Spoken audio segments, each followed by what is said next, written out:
नमस्कार, आदाब, सत श्री अकाल। कैसे हो आप सब लोग? उम्मीद करता हूँ शानदार जानदार होंगे। आज अपना जो टॉपिक है वो है उपराष्ट्रपति, वॉइस प्रेसिडेंट। आप सब लोगों को वैसे पता ही होगा कि हमारे जगदीश धनखड़ साहब हैं, उन्होंने अपने स्वास्थ्य का हवाला देते हुए उन्होंने पद से त्यागपत्र दे दिया और उनकी जगह नए उपराष्ट्रपति बनाए गए हैं।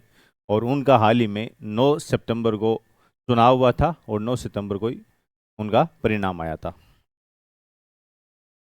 हम लास्ट में ये भी जानेंगे कि अब तक कौन कौन से राज्यों से उपराष्ट्रपति बने हुए हैं और इनका क्या चुनावी परिणाम रहा था। उससे पहले थोड़ा सा संविधान पर नजर रखते हैं कि संविधान के अंतर्गत क्या क्या दिया गया है अपने उपराष्ट्रपति से संबंधित। ये आज ही का फोटो है और उपराष्ट्रपति हैं, साइन कर रहे हैं शपथ लेने के बाद में। इनको शपथ कौन दिलाते हैं? कई बार आपको पता है ना कि राष्ट्रपति को पूछ लिया जाता है राष्ट्रपति को शपथ कौन दिलाते हैं या उपराष्ट्रपति को शपथ कौन दिलाते हैं। तो आपको पता होना चाहिए कि उपराष्ट्रपति को शपथ दिलाने वाले हमारे भारत की पहली आदिवासी महिला राष्ट्रपति है श्रीमती द्रौपदी मुर्मू। संविधान पे नजर डालते हैं और संविधान पे आप लोगों ने इनका नाम सुना होगा। सबसे पहले सीपी राधाकृष्णन, इनका पूरा नाम भी पूछ लिया जाता है। पूरा नाम है चंद्रपुरम पोनुस्वामी राधाकृष्णन, जो क्या नाम से जाना जाता है?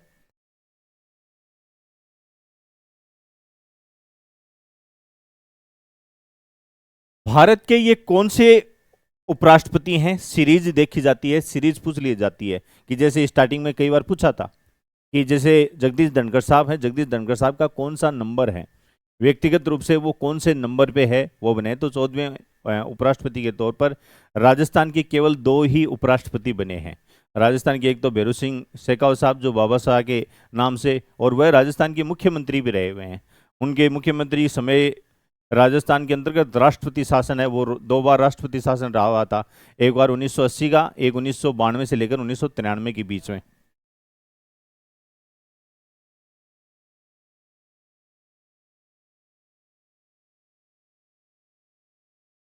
फिर अगर देखा जाए तो ये हमारे सीपी राधाकृष्णन साहब हैं, वो 15वें उपराष्ट्रपति है। भारत का उपराष्ट्रपति पद है वो देश का दूसरा सर्वोच्च संवैधानिक पद है। जब आपको पूछा जाए कि सर पहला संवैधानिक पद कौन सा है, तो पहला संवैधानिक जो पद है, भारत का पहला जो नागरिक माना जाता है वो राष्ट्रपति को माना जाता है, या पहला संवैधानिक जो पद माना जाता है वो राष्ट्रपति को माना जाता है। ये कौन सा है? ये दूसरा सर्वोच्च संवैधानिक पद है उपराष्ट्रपति का। संविधान में यह स्पष्ट नहीं किया गया है कि यदि उपराष्ट्रपति का पद रिक्त हो जाए तो उसकी जिम्मेदारी है वो कौन निभाएगा, या उसका उत्तरदायित्व है वह कौन निभाएगा। एक संविधान के अंतर्गत कहीं पर भी उल्लेख नहीं है। आप देखिए कि राष्ट्रपति अगर अनुपस्थित रहते हैं तो उनकी जगह उपराष्ट्रपति है, उनका कार्यभार के रूप में काम करते हैं। लेकिन संविधान में कहीं पर भी दर्ज नहीं है कि उपराष्ट्रपति का अगर पद रिक्त हो तो उनकी जिम्मेदारी कौन निभाएगा। आर्टिकल देखते हैं, आर्टिकल स्टार्ट होता है और आर्टिकल 63 में क्या दिया गया है कि भारत का एक उपराष्ट्रपति होगा। आप लोगों ने देखा होगा कि आर्टिकल 53 अपने राष्ट्रपति से संबंधित क्या आता है, आर्टिकल 53। और आर्टिकल 53 के अंतर्गत दिया गया है कि भारत के अंतर्गत एक क्या होगा, प्रेसिडेंट होगा, राष्ट्रपति होगा। वैसे ही यहां पे आर्टिकल 63 में क्या दिया गया है कि भारत का एक क्या होगा, उपराष्ट्रपति होगा। क्लियर है? आर्टिकल 53 और यहां पे दे दिया गया 63, 10 आर्टिकल का ही गैप है। फिर है उपराष्ट्रपति राज्यसभा का क्या होता है, पदेन सभापति है वह होगा। भारत का जो उपराष्ट्रपति होता है वही उपराष्ट्रपति होता है, वह राज्यसभा का। राज्यसभा क्या होती है? राज्यसभा हमारा स्थायी सदन होता है, उच्च सदन माना जाता है, या हम ऐसे भी बोल सकते हैं कि ये वरिष्ठ जो सदस्य हैं उनका भी सदन होता है। 65 दिया गया है आर्टिकल में, उपराष्ट्रपति राष्ट्रपति के पद की आकस्मिक रिक्त होने पर या राष्ट्रपति की अनुपस्थिति के दौरान राष्ट्रपति के रूप में कार्य करेगा और उनके कार्यों का निर्वहन करेगा। ये निर्वहन कौन करेगा? उपराष्ट्रपति है वो निर्वहन करेगा। फिर दी गई है उपराष्ट्रपति की चुनावी प्रक्रिया। चुनाव की क्या प्रक्रिया है? सबसे पहले देखो नामांकन। उम्मीदवार के नामांकन के लिए 20 प्रस्तावक और 20 ही अनुमोदन जो समर्थन की क्या होती है, जरूरी होती है, आवश्यकता होती है। पूछा जाता है, प्यारे साथियों ध्यान रखना कि कितने समर्थक और कितने अनुसमर्थक की हमें जाननी जरूरी पड़ती है। 20 प्रस्तावक और है 20 अनुमोदन की जरूरी पड़ती है, तो 20 हो ये 40 हो गए टोटल। साथ ही हमारे 15,000 रुपए की जमानत राशि है, जो वर्तमान में मतदाता सूची में उसका नाम दर्ज होने का प्रमाण पत्र है वो भी देता है। ये मतदाता है जिसके अंतर्गत हमारी 15,000 रुपए जो जमानत राशि हो जाती है। क्या है जमानत राशि है वो देनी पड़ती है 15,000 रुपए। मतदान उपराष्ट्रपति का चुनाव एक निर्वाचन मंडल द्वारा किया जाता है, जिसमें लोकसभा और राज्यसभा के सभी का मतलब क्या होता है, सभी के अंतर्गत हमारे इलेक्टेड मेंबर भी आते हैं और नॉमिनेट मेंबर भी आते हैं। इलेक्टेड मेंबर क्या होते हैं, जो निर्वाचित होकर आते हैं। हम जैसे लोकसभा सदस्यों को क्या करते हैं, वोट करते हैं। अब इनके अंतर्गत दोनों सदस्य, नामित का मतलब होता है मनोनीत, नॉमिनेट कौन है, नॉमिनेट होते हैं राज्यसभा के अंतर्गत 12 सदस्यों को क्या किया जाता है, 12 सदस्यों को मनोनीत करता है। कौन करता है, राष्ट्रपति करता है। अपने लोकसभा के अंतर्गत भी, लोकसभा है उसके अंतर्गत भी एक सदस्य को मनोनीत किया जाता था, लेकिन 104वें संविधान संशोधन के द्वारा उसको रिमूव कर दिया गया। फिर आता है आर्टिकल 66 के अनुसार मतदाता आनुपातिक प्रतिनिधित्व प्रणाली के जरिए एकल संक्रमणीय मत प्रणाली द्वारा है, इनके चुनाव है वो मतदाता गुप्त मतदान द्वारा होता है। इनके कैसे चुनाव करवाया जाता है, आनुपातिक प्रतिनिधित्व प्रणाली के द्वारा इनके चुनाव संपन्न करवाए जाते हैं। चुनाव का प्रोसेस है वो आर्टिकल 66 में दिया गया है। और चुनाव कैसे करवाया जाता है, एकदम मतदान है वो गुप्त मतदान द्वारा होता है। आप लोगों ने सोशल मीडिया के माध्यम से फोटो वगैरह देखी होगी, प्रधानमंत्री जी ने जैसे पेटी है उस पेटी के अंतर्गत वोट डाल रहे हैं, या हमारे गृह मंत्री डाल रहे हैं, तो उनके अंतर्गत वोट डालने वाले लोग कौन कौन से हो गए, लोकसभा और राज्यसभा के सभी निर्वाचित प्रतिनिधि और हमारे मनोनीत सदस्य, दोनों के अंतर्गत निर्वाचित और मनोनीत दोनों सदस्य इसके अंतर्गत वोट डालते हैं। उपराष्ट्रपति चुनाव में डाले गए प्रत्येक मत का मूल्य समान अर्थात एक होता है। क्या होता है, एक होता है। जैसे माना जाता है कि विहिप की अनुमति नहीं, दल बदल विरोधी कानून के प्रावधान लागू है वो नहीं होते हैं। दल बदल है वो संविधान की 10वीं अनुसूची के अंतर्गत दी गई है, और 10वीं अनुसूची है हमारी 52 अमेंडमेंट 1955 के अंतर्गत है वो जोड़ा गया है।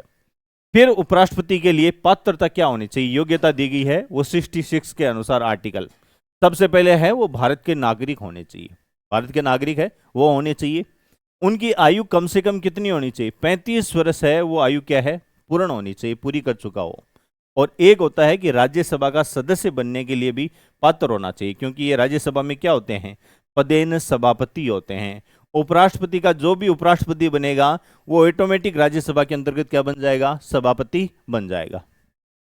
उनके पास है भारत सरकार या किसी राज्य सरकार या किसी स्थानीय अथवा अन्य प्राधिकरण के अधीन कोई भी लाभ का पद है ना, वो नहीं होना चाहिए।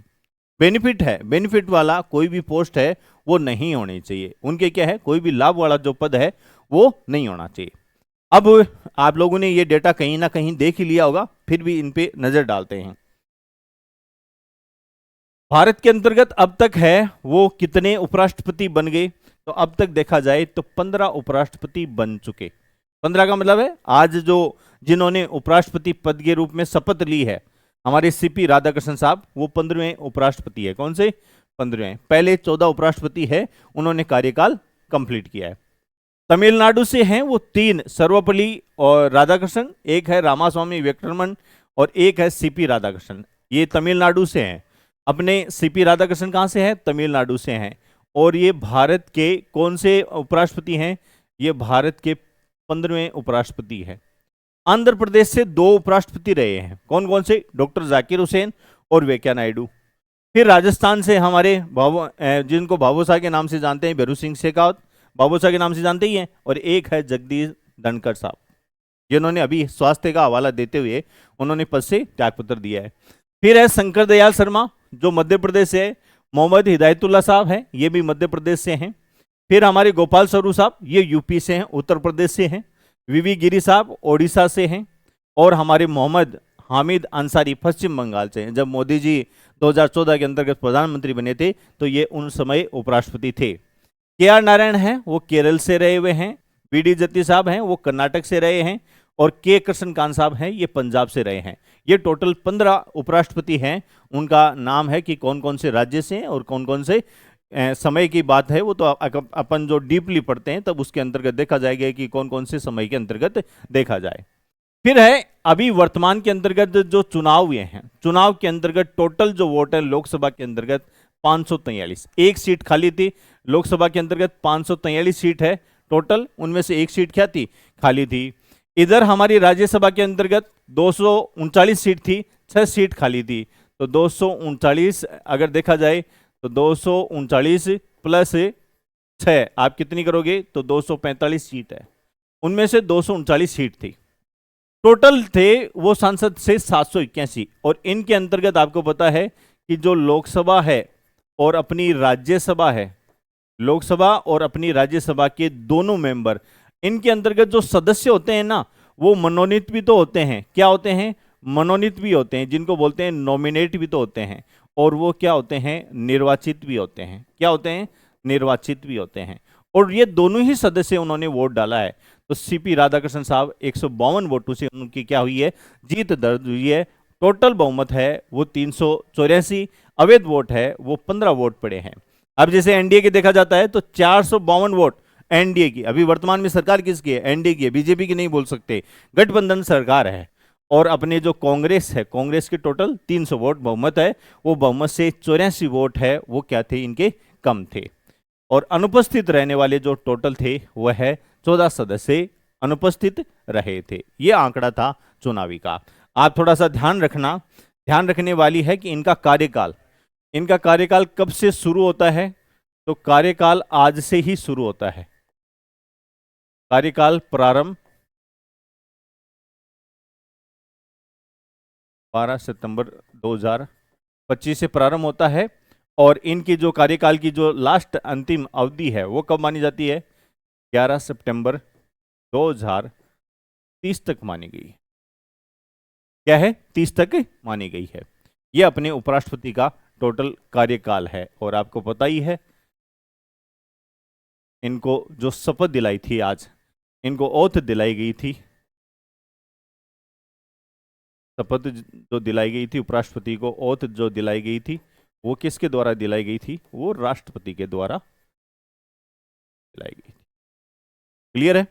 ये करंट से रिलेटेड जो भी उपराष्ट्रपति से संबंधित जो बातें थी वो आप लोगों तक शेयर की है। और आगे जो सेशन जब अपन उपराष्ट्रपति पढ़ेंगे तब उसमें डिटेल से पढ़ेंगे कि भारत के पहले उपराष्ट्रपति हैं वो कौन रहे थे, वर्तमान में कौन है, इनका कार्यकाल कितना है, सर्वाधिक समय तक कौन रहे थे, सबसे कम समय तक कौन रहे थे, उनके बारे में डीपली चर्चा करेंगे। तब तक लेते हैं आपसे अनुमति। धन्यवाद। जय हिंद, जय भारत।